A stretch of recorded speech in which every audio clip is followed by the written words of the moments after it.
大家好，又係時候同大家睇下港股最新嘅情況啦。咁睇翻香港股市咧，喺星期四嘅時候咧就上升翻嘅。咁最多個時間咧上升超過300幾點啦。咁最主要嚟講咧就係受惠翻咧美股咧喺尋晚做好嘅因素啦。咁睇翻尋晚嚟講咧，美股方面咧就上升超過2%嘅，道指方面上翻1萬點樓上嘅水平啦。咁刺激翻咧今日港股方面咧做好。咁睇翻美股做好嘅原因咧，最主要就係咧市場睇翻啲企業嘅業績啊。咁由於睇到美國方面咧富國銀行將個業績嘅預期調升咗，咁令到市場就憧憬咧嚟緊啲公司嘅業績咧有機會進一步好轉啦，咁令到美股做好啦。同時間市場亦都憧憬咧歐洲好多銀行參與壓力測試咧將會係順利得到通過嘅，咁令到就嗰個股市氣氛做翻好啦，咁從而帶動翻咧環球股市向上嘅。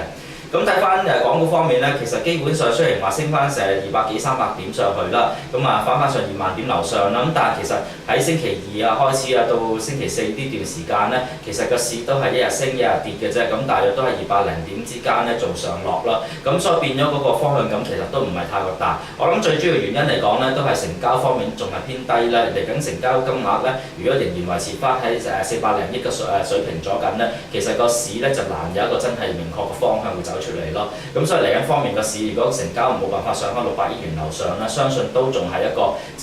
上落市嘅情況嚟嘅。咁睇翻一啲嘅內地方面嘅因素啦，咁內地方面嚟講咧，其實內地股市近呢幾日咧都稍為做翻好少少。咁最主要原因嚟講咧，就市場係憧憬緊咧，可能嚟緊方面咧，中國都會有一啲嘅刺激經濟措施會出嚟啦，所以令到股市方面做翻好啲嘅。咁同埋都睇到咧。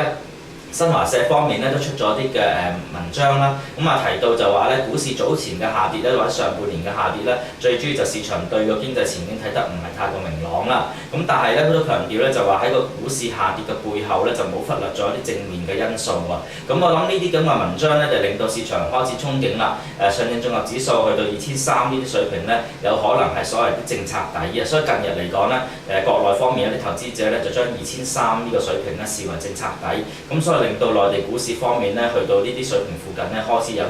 啲反彈出現啦。咁但係當然都留意翻咧，呢啲純粹係市場上一啲嘅揣測啦。咁究竟係咪真係2300見底咧？暫時都係未曾可以咁快確定住嘅。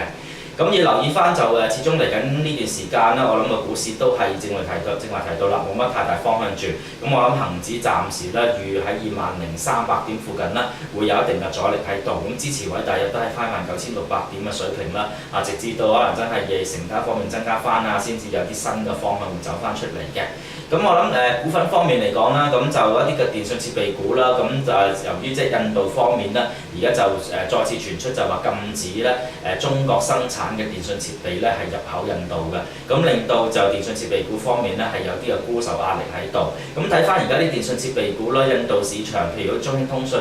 京信通訊兩大龍頭咧，其實印度市場嘅收入咧大約就係佔佢哋20%到嘅總收入來源啦。咁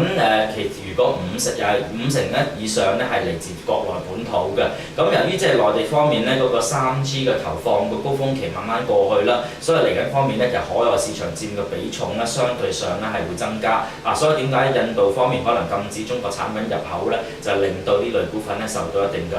沽售壓力喺度啦。咁我諗留意一下嚟緊方面印度嗰個嘅情況會唔會進一步係真係落實禁止，一定還是純粹係傳聞啦？咁可能都要留意一段時間先至知。咁反而我諗嚟緊方面咧，都係睇翻啲手機相關嘅股份啦。因為始終嚟講咧，而家好多個電信商咧都係用一啲嘅智能手機咧去吸客㗎啦。所以嚟緊方面嘅手機嗰個嘅啲功能啦，或者係手機方面一啲嘅相關嘅增值服務咧，相信就會係成為市場焦點。所以我諗嚟緊方面咧，睇電信市場咧，就睇翻呢一類股份啦，可能比啲電信設備股咧更加有優勝嘅，咁可以留意翻。今日講嘅嘢係咁多啦。